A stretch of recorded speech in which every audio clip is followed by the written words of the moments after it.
We are Chris Lee and Blake Lovell of Southeastern 14, eventually to be Southeastern 16, because Oklahoma and Texas, as you know, are joining the SEC. What you may not have known until Thursday evening is that Oklahoma and Texas will be joining in 2024. Of course, the original plan, well, I say plan, based on expiring TV contracts and agreements and such, was 2025. But look, this has been in the water for a year and a half now. It's hard to keep a marriage together that everybody knows is ending in divorce. So everybody made it official. Oklahoma and Texas will be joining the league for 2024. Blake, your reaction to that? I mean, did you not bring this up several days ago or last week when the other report came out? So they're not leaving early. I said, yeah, we'll see. Yeah. Money always talks. And that was my thinking then. And look what happens. Money speaks. Everyone has money to get out of contracts and to please networks and all this. So yeah, no surprise at all here that they're leaving early. That was always going to be the case. It was just a matter of getting the money together to do it.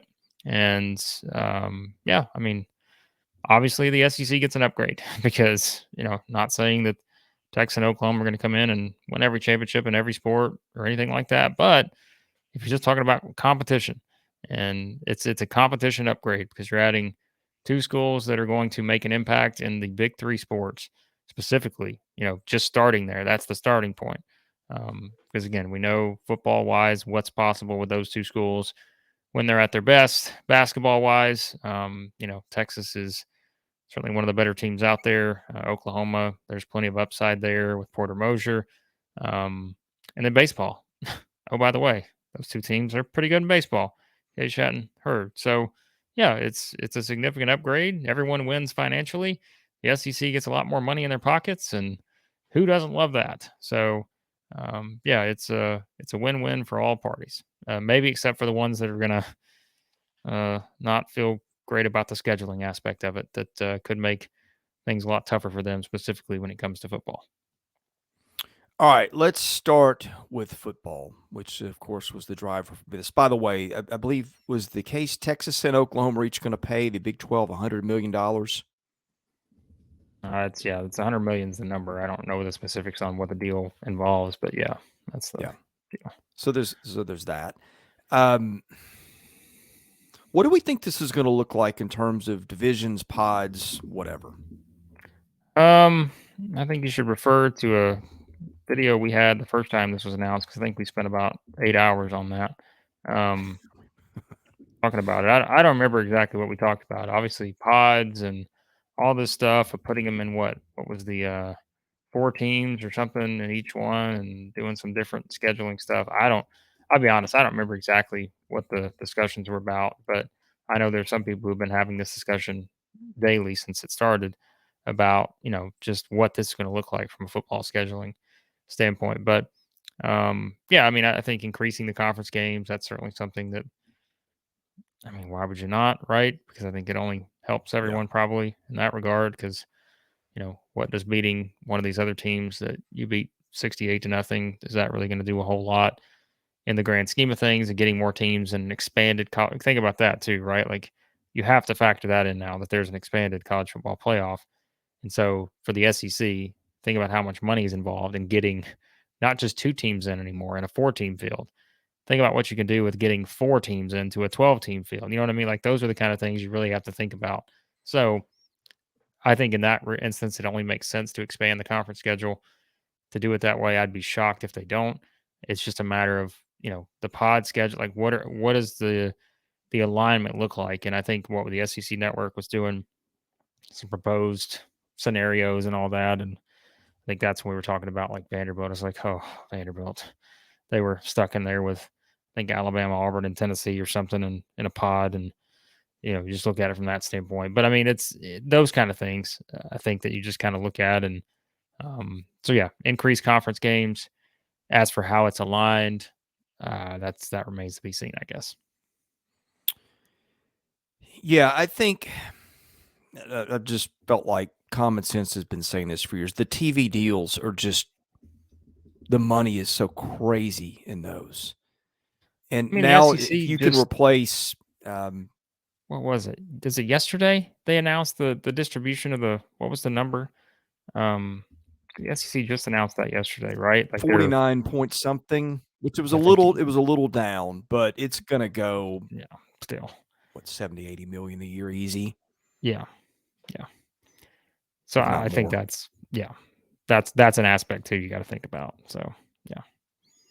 Well, where I was going with this is if Sorry. you can replace Alabama and UT Chattanooga with Alabama and Texas, I wonder if it's going to be that next to last weekend of the regular season where everybody takes the cupcake games. And of course, teams also do this in September too. I think that you will have a lot more TV value in this now, going to a ninth game and eliminating the games that nobody cares about that are 41-0 at the half. Yeah. Yeah. I mean, that's it. Because, what you're doing for the SEC now is it's not unlike they've already done, but what's the best move to put your conference in the best chance to get more teams in the college football playoff, right? Yeah. And now knowing that there are going to be more teams added into the field, it's like, right? Because the argument's already started for people outside the SEC. Well, the SEC is going to get 6 teams in. Maybe. Yeah, I don't know. Like, it's not possible, but it's just those kind of things, right? Like that's the discussion that's already been had. But how as a conference can you best navigate this to get as many teams into the college football playoff as you can? Um, because I think that's everyone's goal in the SEC. So yeah, that's a big factor. Now, here's where this makes this harder. You saw there seemed like a lot of SEC teams last year that got in bowls at 6-6 or maybe 7-5. Missouri seems to be perpetually 6-6. Vandy, when it goes to a bowl game, it's 6-6.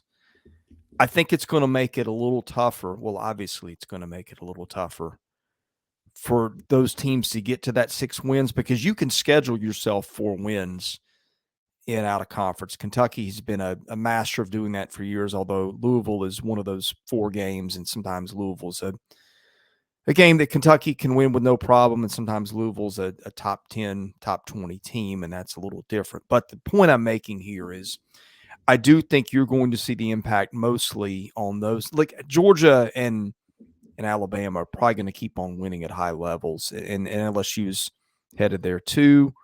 But I do think it's going to be those fringe teams that are scheduling their ways to bowls that are probably going to see the tougher impact of this. Yeah, no, that's fair. I mean, we talked about like we always bring up Vanderbilt. We're not trying to knock Vanderbilt, but like they're the most extreme example of that. I think of finding your way to a bowl, and that path gets tougher, by introducing another conference game.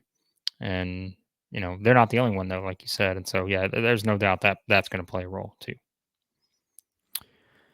Basketball, we talked off pod about this. You feel like the league will go to 20 games just because of the revenue, which, boy, that would be fantastic. Again, you replace probably a couple of, non-starters in mid-December when your kids are on Christmas break and you're playing Southeastern Louisiana in the Citadel. Makes the TV value a little. Although I do wonder at that point how many people are watching college basketball. You and I are. I guess that's where it gets a little trickier. Is what's the financial impact of that outside of the state of Kentucky and Arkansas too? Maybe. I'm rambling here. What do you think? Where do you think this ends?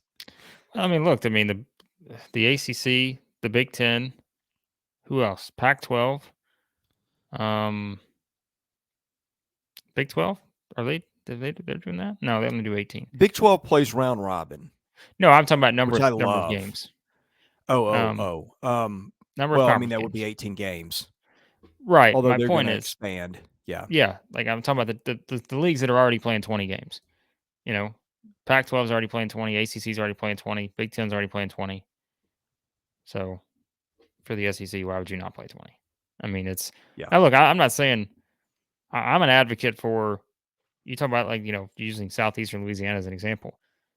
Those schools need to play these games because bye games are essential to schools I mean, I think when you're just following the Yeah. SEC, you don't want to really look at it that way, but it's a real thing. Like these teams need these games. So you're taking away these Right. games from teams that really financially need that support. Um, which again, that's not the SEC's problem, but if you're looking at it just from a college basketball standpoint, that's a significant thing. So for those schools. Yeah. But again, you're Well, looking out for your and own and conference. the So same in football too. yeah. Teams need those.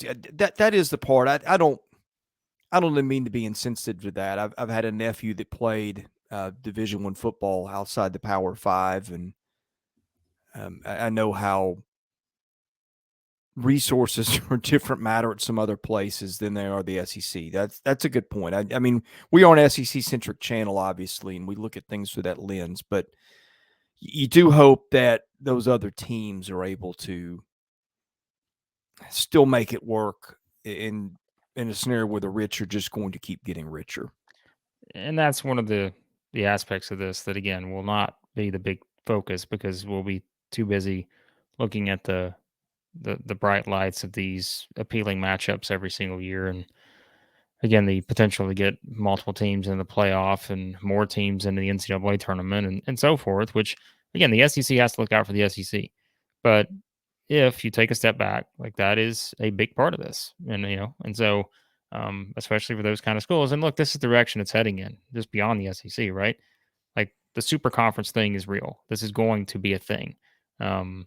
This is going to happen at some point where you just get this big, you know, sort of mix of teams together, and that's just how it works. Because look at what's happening, right, to these other smaller leagues now, and the differences, and the just all of that. So yeah, I think you have to keep in mind. But no, I don't know why the SEC, if you're looking at it from their standpoint, I think you absolutely go to 20 games, and um, again, that's what if you go to 20 games, what happens, Chris? You get however many more games that is that goes on the SEC network or ESPN or ESPN2, um, more money, more visibility.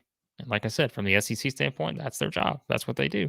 So yeah, it's a no brainer, I think, to go to 20 if you're looking at it just from the conferences side of things, because it's only going to do what? It's going to improve your resume. It's going to improve your strength of schedule, likely, in a lot of years, and all those different things. But don't get me wrong, I'd still love to see teams use those games to play in another tournament, a Thanksgiving tournament, or play a Belmont or whoever. It's just the unfortunate part of that is that already exists, where teams don't want to play those teams because they're afraid to, get beat, Yeah. or, and again, I'm just using Belmont as an example because it's a local example, but those teams already have a tough time getting games scheduling. This is going to make that tougher because you're losing out on two possibilities per team, if you go to that expanded schedule. But that's unfortunately that's their problem, and it's not the SEC's problem. So Yeah, I was thinking the same things. I'm interested to see how this changes scheduling because you've got two more conference games, and look, you don't want to end up, you know, 18 and 16 with a net of 35, but the 16 losses are the thing keeping you out of it. Or what that then I don't know if the numbers add up. They don't play 34 games, but I listen, guess you do in conference tournaments, if Texas and Oklahoma are good every year, which may not happen every year, but which they usually are. Alabama's going to have the best strength of schedule every single season at this point. Nate Oates going to go out and play every conference champion in the other, however many games they got to fill, and Alabama going to be number one strength of schedule every single season. So, Yeah, the others maybe not, but anyway, baseball. This is where it gets interesting to me because I think you could argue, I mean, with apologies to Southern Cal, which hasn't been relevant in, I don't know, 15, 20 years. Texas and LSU are probably the best two programs in the history of college baseball. We've said for a long time that the SEC is even better in baseball than it is in football. You look at D1's poll preseason, 7 SEC teams in the top 10. Texas, here's the thing. Good comp. Well, it's not a good comp because Texas is, again, it's debatably the best program in the history of college baseball. But Texas A&M came to the league, and it had been very good in baseball. Texas A&M only seems to be getting stronger in that as we go. Now, the other Big 12 team that came in the league last time we had expansion was Missouri. And Missouri had been respectable, if not good, in baseball for a period of years coming into that. Was in the NCAA tournament a lot. Missouri joined the SEC and has not made the NCAA tournament since. Now, I think a year or two that's been unfairly. I do think sometimes the league's teams get penalized for playing a brutal conference schedule, but that's another topic. Point I'm getting at, Oklahoma has been hit and miss in baseball. Of course, Oklahoma got to the championship series last year where it lost to Ole Miss, so maybe you could argue the program was on the upswing. I think facilities have been an issue. They're in the process of fixing that, but I'm wondering, with Missouri, it seemed like moving to the SEC was a move that you could either make your program or break it, and it sort of broke Missouri's for the time being. I think Oklahoma's in a better position, obviously, especially coming off last year. But I do wonder how that is going to hold up over time. Is Oklahoma going to be able to maintain the success it had last year, or is just playing a meat grinder of a schedule every weekend? And the Big 12 is pretty good in baseball too, don't get me wrong, but it's not the SEC. Where that goes is interesting to me. Yeah, I mean, yeah. I think Oklahoma is certainly the more. I mean, I would say intriguing because obviously there's a lot of intrigue with Texas, but you feel like Texas, certainly is. Yeah, I mean, like you said it best. Like, there's no reason for me to repeat it, but it's just you may have a few more questions in that regard. Um, for Oklahoma and kind of where they land in this thing, but still, I mean, we know the upsides there, and I think that's once again what makes this so appealing is not just in baseball, but the other sports too. Like you've seen the height and what it can look like just from the upside of what they're capable of. And I mean, like you said, baseball is it's just going to be ridiculous. Like you just think about assuming that other programs continue on the trajectory they're on in the SEC right now, and you add these two to the mix, and I think that's another interesting aspect. This goes beyond baseball, but think about like the market you're adding just in Austin. Like that's you talk about Yeah. again visibility and TV coverage. What Austin I think is the population wise. What is Austin? They got to be around the top 10 in the nation, right? So like when you just again you think about just visibility and um, TV markets and all those kind of things. Like I think that's obviously something else that factors in specifically with Texas. And I mean, think about too just the recruiting aspect of it, right? I know I'm kind of going all over the place here, but there's another kind of area now that you go into Texas, which obviously A&M's already there, but or there's another dynamic that we could spend some time on Texas and A&M, but Yeah. yeah, like it makes it very interesting to think about. Obviously, baseball and just SEC is already the best league in the country. Now you're adding these two to the mix, and like, wow, what else do you say, right? Yeah, back to baseball for a minute. Oklahoma, of course, the national runner-up a year ago, finished second in the Big 12 in the regular season, tied. The year before, 27 and 28 overall, missed the NCAA tournament. The year before, 14 and 4. That was the COVID year. Year before that, 33 and 23, 11 and 13 in the Big 12, missed the tournament. And the year before that, 2018, made an NCAA regional at 38 and 25. Those are all the years under Skip Johnson. Let me go back to Pete Hughes for just a minute, who was a coach before that. And let's see if I can find. Here we go. Oklahoma went